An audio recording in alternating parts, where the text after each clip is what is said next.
وہ تھا آئل کی جو پوری دنیا کے اندر مارکیٹ میں ایک انفلیشن ہے، پوری دنیا میں آئل کا بحران ہے، تیل کی قیمتیں امریکہ کے اندر بھی بہت بڑھ چکی ہیں۔ تو وہ جو بحران ہے، بیسک مسئلہ جو بائیڈن کا یہ تھا۔ ان کی جو اس پورے ٹرپ میں جو دوسری بات ہے وہ ہے انہوں نے آئل کی ڈسکشن کرنی تھی اور سعودی عرب کو یہ کہا ہے کہ آپ آئل کی پروڈکشن کو بڑھائیں، چونکہ دوسری طرف رشیا اور یوکرین کی جنگ چل رہی ہے اور رشیا کی طرف سے بھی جو یورپ میں آئل آتا ہے تو اس پہ بھی امریکہ کو ایک تکلیف ہے کہ رشیا کی طرف سے آئل اور گیس کی سپلائی یورپ میں کیوں آتی ہے۔ لیکن اب امریکہ کا وہ جو جس دھڑلے سے جس طرح امریکہ پہلے بات کرتا تھا سپر پاور کے طور پہ کہ آپ نے ایسا نہیں کرنا، تو اب وہ معاملات نہیں رہے۔ امریکہ صرف اب امریکہ سپر پاور نہیں رہا، اب جہاں امریکہ کی 24 ٹریلین آلموسٹ اس کی اکانومی ہے تو 16-17 ٹریلین ڈالرز کی اکانومی چائنا کی بھی ہے۔ تو اب امریکہ کا جو کیا کہتے ہیں دھڑلہ ہے وہ اس طرح نہیں رہا، اور امریکہ سپر پاور اس طرح نہیں رہی جس طرح پہلے رہتی تھی۔ تو اب جو امریکہ ہے وہ سعودی عرب کو ڈکٹیٹ نہیں کر سکتا کہ آپ نے آئل کی کتنی سپلائی کرنی ہے، کتنی نہیں کرنی، کتنی پروڈکشن کرنی ہے، کتنی نہیں کرنی۔ اور جو بائیڈن کا جو لہجہ تھا، جو بات کرنے کا انداز تھا، وہ ایک ریکویسٹ کا تھا، نہ کہ وہ جیسے آرڈر کرتے تھے۔ اب امریکہ کا وہ انداز نظر نہیں آتا۔ سعودی عرب نے بھی کوئی فائنل کمٹمنٹ نہیں کی اور یہ بات کی ہے کہ ہم 13 ملین بیرل پر ڈے سے زیادہ ابھی پروڈکشن نہیں کر سکتے، یعنی کوئی ڈائریکٹلی ان کو کوئی سیٹسفیکٹری آنسر نہیں ملا، اور وہ بعد میں امید دلاتے رہے اپنی قوم کو کہ سعودی عرب جو ہے وہ پروڈکشن بڑھائے گی، آئل کی قیمتیں کم ہوں گی۔ لیکن سعودی عرب نے کوئی سیٹسفیکٹری آنسر، سیٹسفیکٹری جواب، پر امید جواب دیتا ہوا سعودی عرب بظاہر نظر نہیں آیا۔ اب تیسرا جو میجر ڈسکشن اس پورے دورے میں ہوئی ہے وہ ہے اسرائیل اور عرب جو کنٹریز ہیں، عرب ممالک ہیں، ان کے درمیان جو سلسلہ ڈونلڈ ٹرمپ نے شروع کیا تھا ان کو جوائن کرنے کا، اسرائیل کو عرب ممالک سے تسلیم کروانے کا، اس سلسلے کی بھی ایک کڑی جو ہے وہ جو بائیڈن جو ہے وہ اس کو آگے لے کے چلنا چاہتے ہیں کہ عرب اور اسرائیل کے درمیان تعلقات بہتر ہوں، اور زیادہ سے زیادہ عرب ممالک جو ہیں یعنی اسلامی ممالک جو ہیں وہ اسرائیل کو تسلیم کرنا شروع کر دیں اور آپس میں ان کی ٹریڈز شروع ہو جائیں۔ لیکن وہاں پہ جب GCC کنٹریز کے سامنے جو بائیڈن نے اس حوالے سے بات کی تو ایک ملک نے یہ بھی کہا کہ آپ کا انٹرنیشنل لاء رشیا اور یوکرین کی وار میں تو نظر آتا ہے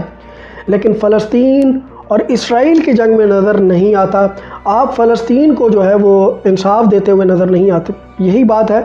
جب رشیا اور یوکرین کی جنگ ہے تو یوکرین کیونکہ نیٹو کا حصہ بننا چاہتا ہے، وہاں پہ اپنا مفاد ہے، اپنے ملک کا مفاد ہے، اپنا ذاتی مفاد ہے، اور رشیا کے خلاف جنگ ہے تو وہاں پہ انٹرنیشنل لاء ہے، وہاں پہ ہیومینیٹیرین کرائسس ہے، وہاں پہ انٹرنیشنل لاء کی وائلیشن ہو رہی ہے۔ لیکن جب بات آتی ہے اسرائیل اور فلسطین کی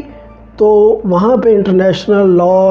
امریکہ کا ختم ہو جاتا ہے، اور وہاں پہ جو ہیومینٹی کی باتیں کرنے والا امریکہ ہے وہاں پہ امریکہ کی ہیومینٹی ختم ہو جاتی ہے۔ میری سمجھ سے بالا تر ہے کہ وہ کون سی ہیومینٹی ہے جو صرف اپنے مفاد تک رہتی ہے، اور اپنے مفاد سے جب باہر کا معاملہ ہو تو ہیومینٹی بھی ختم ہو جاتی ہے، انسانیت بھی ختم ہو جاتی ہے، اور انٹرنیشنل لاء بھی ختم ہو جاتا ہے۔ اب اسی کی کڑی میں لکھنے والے یہ بھی لکھتے ہیں کہ جو بائیڈن جو ہیں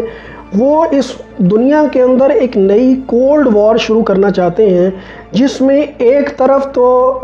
ایران، رشیا، چائنا ہوں گے، اور دوسری طرف امریکہ، اسرائیل، سعودی عربیہ اور دیگر عرب ممالک ہوں گے۔ وہ اس پوری دنیا کو دوبارہ سے کولڈ وار میں لے کے جانا چاہتے ہیں، وہی دوبارہ مذہب کے نام پہ سعودی عرب کو شیعہ سنی کے نام پہ لڑوانا چاہتے ہیں، رشیا کے ساتھ خود جو ہے وہ ٹریڈ وار چل رہی ہے چائنا کے ساتھ، یوکرین کو اپنا حصہ بنانا چاہتے ہیں، نیٹو کا حصہ بنانا چاہتے ہیں۔ تو لہٰذا یہ لکھنے والے یہ بھی لکھتے ہیں کہ جو بائیڈن جو ہیں اس وقت دنیا کو دوبارہ ایک کولڈ وار کی طرف لے کے جانا چاہتے ہیں، جس میں ایک جانب میں آپ کو جیسے بتا چکا ہوں، جس میں ایک جانب ایران، رشیا اور چائنا ہوں گے، اور دوسری طرف امریکہ، سعودی عربیہ، اسرائیل اور دیگر عرب ممالک ہوں گے۔ یہ باتیں لکھنے والے لکھ رہے ہیں۔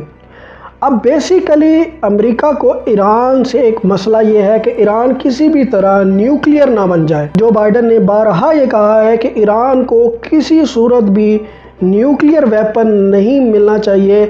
ایران کسی بھی صورت میں نیوکلیئر نہیں ہونا چاہیے۔ پھر میرے تجزیے کے مطابق یہ سارا معاملات کیوں کیے جا رہے ہیں؟ ایران کو نیوکلیئر نہیں بنانا، کولڈ وار کی باتیں ہو رہی ہیں۔ یہ ساری باتیں اس لیے ہیں کہ امریکہ نہیں چاہتا کہ اس پوری دنیا میں کوئی بھی ایسا خطہ ہو۔ افغانستان سے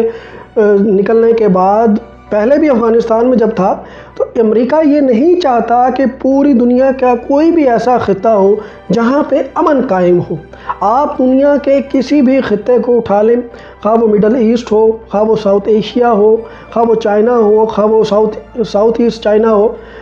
ساؤتھ چائنا سی ہو، کوئی بھی خطہ پوری دنیا کا ہو، تو امریکہ یہ نہیں چاہتا کہ اس پوری دنیا کے کسی بھی خطے میں امن آئے۔ امریکہ ہمیشہ سے